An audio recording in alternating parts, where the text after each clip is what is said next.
Hello guys, तो क्या हाल है। तो जैसा कि हमने लास्ट एपिसोड के अंदर देखा था, अब रोमा भी अब नितिन के पास से जा चुकी थी। अब नितिन नितिन और रोहनी वहां पर बचे रह गए थे और वहीं पर ही हमारा एपिसोड खत्म हो गया था। तो चलिए शुरू करते हैं आज के हमारे इस नेक्स्ट एपिसोड को। जैसे ही एल्डर रोशनी और रोमा दोनों वहां से चले जाते हैं, उसके बाद में अब एल्डर प्रिया भी आगे की तरफ बढ़ती है और गिल्ड लीडर प्रिया नितिन से कहती है, ठीक है प्रिंसिपल नितिन, अब मुझे भी चलना चाहिए। और इतना कहने के बाद में अब गिल्ड लीडर प्रिया भी वहां से चली जाती है।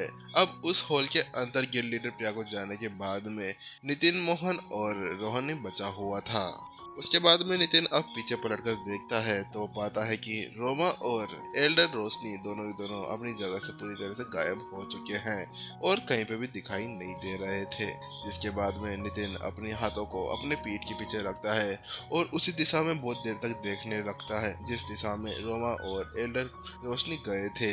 और उसके बाद में एक राहत की सांस लेता है, क्योंकि अब उसके साथ में नितिन को अपनी इमोशंस को छुपाने की कोई भी जरूरत नहीं थी। उसके साथ में वो बहुत ही ज्यादा मायूस भी हो गया था और गहरी गहरी सांसें लेते हुए वो मन ही मन में सोच रहा था, चलो अब ऐसे तो वैसे सब कुछ जाना ही होता है, एक ना एक दिन सब एक दूसरे से अलग जरूर होते हैं। हाँ, माना कि मेरे स्टूडेंट्स कुछ ज्यादा ही जल्दी मेरे से अलग हो गए हैं, लेकिन उनके लिए यही अच्छा है, क्योंकि अगर वह उसी के साथ में रहते तो उसके साथ में वह ताकतवर तो हो सकते थे। हालांकि उन्हें इस दुनिया के अंदर में जो चीजें हुआ करती थी उसके बारे में कुछ भी नहीं पता होता और उन्हें ऐसा कुछ पता नहीं होता तो वह अपने जीवन के अंदर कभी भी आगे नहीं बढ़ पाते। वहीं दूसरी तरफ टीचर कहते हुए रोहन भी आगे बढ़ रहा था, क्योंकि अपने टीचर को ऐसे मायूस और अकेला देखकर रोहन को भी अच्छा नहीं लग रहा था और उसको वो वहां पर सांत्वना या खुश करने के लिए आगे बढ़ रहा था। हालांकि जिससे पहले कि वह उसके पास में आ पाता, पहले ही किसी ने उसका हाथ पकड़ लिया था। वह कोई और नहीं था, वह मोहन था और वह उसे कहता है, रोहन तुम्हें अभी वहां पर नहीं जाना चाहिए। छोटे मास्टर, अभी तुम्हें यहाँ पर नहीं जाना चाहिए, अभी छोटे मालिक को वहां पर अकेले रहना दीजिए। उसके बाद में रोहन पीछे पलटकर देखता है और वो पाता है कि मोहन अभी अपना सर बिल्कुल खामोशी से हिला रहा था।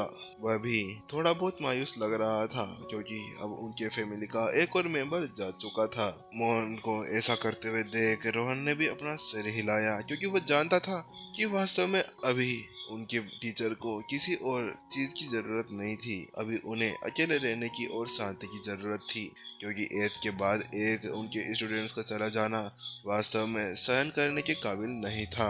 इसके बाद में अब मोहन आगे आगे चलने लगता है और उसके पीछे पीछे रोहन भी उसका पीछा करते हुए उस रूम से बाहर निकलकर अब आंगन के अंदर पहुंच जाता है। मोहन और रोहन दोनों अभी एक गलियारे के अंदर चल रहे थे। वहीं दूसरी तरफ अब रोहन पीछे से पूछता है, मोहन क्या आप मुझे एक बात बताएंगे? आप मुझे को ये बताइए कि आखिरकार मुझे अपने टीचर के लिए क्या करना चाहिए जिससे वह खुश हो जाए और उनकी नाक कभी ना कटे। रोहन की बात सुनने के बाद में मोहन ने उससे कहा, मैं तुम्हें एक बात बताऊं, तुम्हें कुछ और करने की जरूरत नहीं है, तुम्हें मेहनत करनी होगी।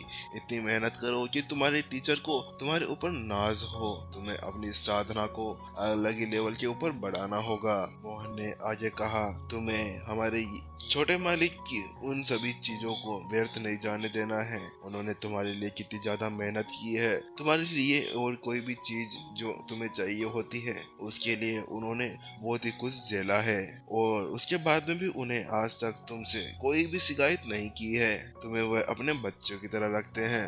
मोहन की बात सुनने के बाद में अब रोहन अपनी जगह पर रुक जाता है और अपनी मुट्ठियों को बहुत ही तेजी से बीचने लगता है और अपना सर नीचे कर कर उन शब्दों के ऊपर विचार करने लगता है। कुछ पल के विचार करने के बाद में उसने कहा, हाँ वास्तव में मोहन आपने सही कहा।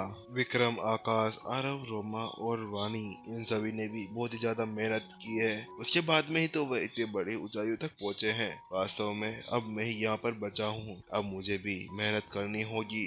मैं इतनी मेहनत करूंगा कि मैं कभी अपने टीचर को निराश नहीं करूंगा। वास्तव में जब वह स्टार्टिंग में साधना किया करते थे तब उनके पास में इतनी ज्यादा दबाव नहीं आया करता था। उस समय वह अपनी साधना को बिल्कुल आराम से और संतुष्ट होते हुए करते थे। हालांकि इस समय वह बिल्कुल सिचुएशन चेंज हो चुकी है, क्योंकि विक्रम, आकाश और उसके अन्य दोस्तों को जानने के बाद में अब वह यहाँ पर अकेला बचा था, जिसके बाद में अब उसके ऊपर बहुत ही ज्यादा तनाव पड़ चुका था, क्योंकि अब उसके पूरे दोस्त थे ना, उन्होंने अपने अपने संविधानों को जगा लिया था और उन्होंने अपने अंदर की उन सभी चीजों को पहचान लिया था जिसके अंदर वो पूरी तरह से परिपक्व थे। उसी के साथ में अब वह ऐसे चले गए थे जैसे कि स्पिरिट अवेकनर गिल्ड और कॉम्बैट मास्टर हॉल। इनके अंदर उनको अलग अलग विरासत मिलेगी, जिसके साथ में वह नई ऊंचाइयों को और नई नई साधना टेक्निक्स को सीखने में कामयाब होंगे और निसंदेह इनके साथ में वह तेजी से मजबूत होंगे। और अब ये देखते हुए कि वो यहाँ पर अकेला रह गया था, तो इसका मतलब यह था कि अब वह आगे ज्यादा तेजी से नहीं बढ़ पाएगा, और ऐसा ही रहा तो फिर वह तो अपने टीचर के साथ में रहने की योग्य भी नहीं था, क्योंकि वह जानता था कि उसके टीचर एक जीनियस से बढ़कर भी कुछ और थे और वह जल्द ही अपनी रैंकों को और भी ज्यादा बढ़ाएंगे, जिसके बाद में तो उनका वहां पर रहना भी बहुत ज्यादा मुश्किल हो जाएगा। यही सोचते हुए अब आरव अपने मन ही मन के अंदर रोहन अपने मन ही मन के अंदर सोचने लगा, वास्तव में अब यह नहीं चलेगा, अब मुझे और भी ज्यादा मेहनत करनी होगी, क्योंकि अगर ऐसा ही चलता रहा तो मैं तो अपनी साधना अपने टीचर के साथ में नहीं कर पाऊंगा। मेरा तो कुछ नहीं, लेकिन मेरे टीचर का कोई और मजाक उड़ाएगा, मैं ये बिल्कुल भी सहन नहीं कर पाऊंगा।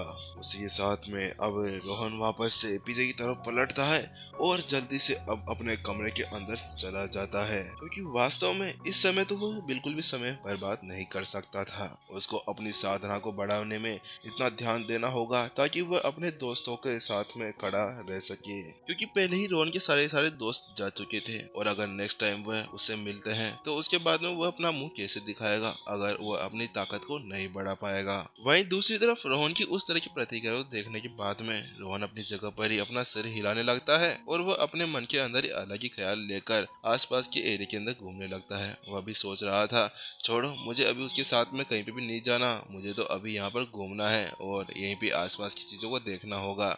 देखते हैं यहाँ पर आसपास में कहीं पे स्वादिष्ट खाना तो नहीं है, वैसे ही भी मुझे बहुत ही ज्यादा भूख लगी है। मोहन अभी बहुत ही ज्यादा आलसी था और अभी वह तो केवल अपने पेट भरने के बारे में सोच रहा था। उसको कोई भी चिंता नहीं थी कि वह यहाँ पर क्या करेगा और क्या नहीं। वह अपनी साधना के ऊपर कभी भी ध्यान नहीं देने वाला था। लेकिन बेचारे मोहन की यहाँ पर क्या गलती थी, जब से वह यहाँ पर आया था रोजा सिटी के अंदर, वह तो वीपी क्लब के साथ में घूम रहा था। उसको तो यहाँ पर कुछ समय नहीं मिला और बेचारा यहीं पर भूखा रह गया था। उसकी वजह से तो उसका पेट पहले से कम भी हो गया था, और क्योंकि अभी मोहन यहाँ पर बिल्कुल अकेला था तो उसकी वजह से वह सोच रहा था कि उसको इस समय का उपयोग अपने आप को आसपास के एरिया के अंदर कुल मिल जाने के अंदर उपयोग करना चाहिए, और वह अभी इस नाइट आउट का यूज भी करना चाहता था। यानी कि साफ साफ कहने का मतलब तो ये था कि मोहन का अभी साधना के अंदर कोई भी दिलचस्पी नहीं थी, क्योंकि ये देखते हुए कि कैसे उसके छोटे मालिक ने उसे किस तरह से पढ़ाया था, तो उसके साथ में तो उसकी साधना अभी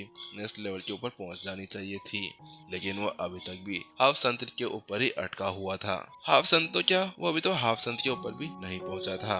वहीं जहाँ पर अभी मोहन अपने ही ख्यालों के अंदर खोया हुआ था और उसके पेट के अंदर चूहे दौड़ रहे थे, वहीं दूसरी तरफ अभी नितिन अपनी जगह पर ही खड़ा था। वह बिल्कुल मौन था और उसका दिल के अंदर बहुत सी भावनाएं दौड़ रही थी, क्योंकि पहले ही लगभग उसके सभी छात्रों ने उसको छोड़ दिया था और अभी उसके पास में प्रत्युषा भी नहीं थी और उसके साथ में अब उसको अकेलापन भी खाने लगा था। और इसी सोचते हुए नितिन जानता था कि वास्तव में अब उसको अकेले रहने में ज्यादा समय नहीं लगने वाला था, क्योंकि कुछ समय के अंदर उसका वह आखिरी स्टूडेंट भी चला जाएगा। ये वास्तव में वो वैसा था जब वो पहली बार इस दुनिया के अंदर आया था और जब वह यहाँ पर बिल्कुल अकेला था, क्योंकि उस समय भी तो आसपास में उसके कोई भी नहीं था।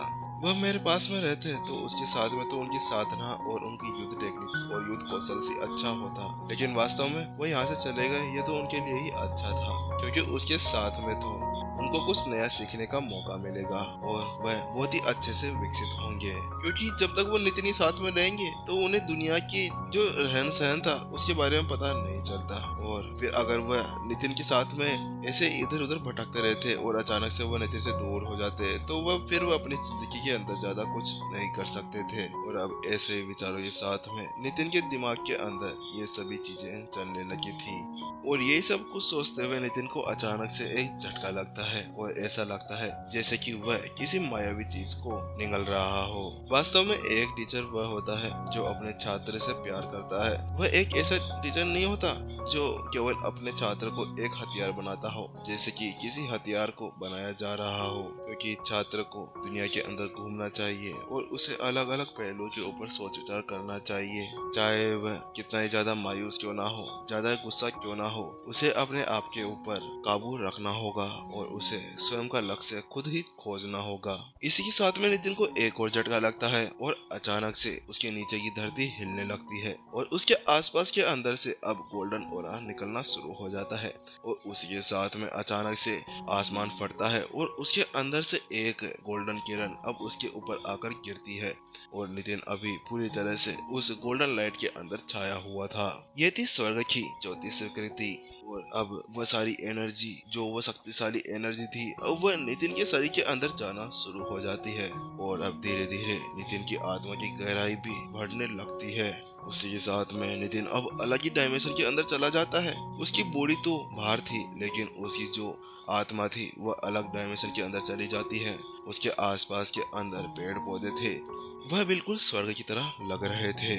उसकी आत्मा और उसकी चेतना दोनों की दोनों अभी बिल्कुल स्थिर हो रही थी। बूम! और उसके साथ में उसका दिमाग के अंदर एक और झटका लगता है और आसपास की पूरी जगह गड़गड़ाहट के साथ में जोर जोर से हिलने लगती है और पूरी जगह में गूंजने की आवाजें आने लगती है। ऐसा लग रहा था जैसे कि वहां पर हजारों घंटियां बज रही हो।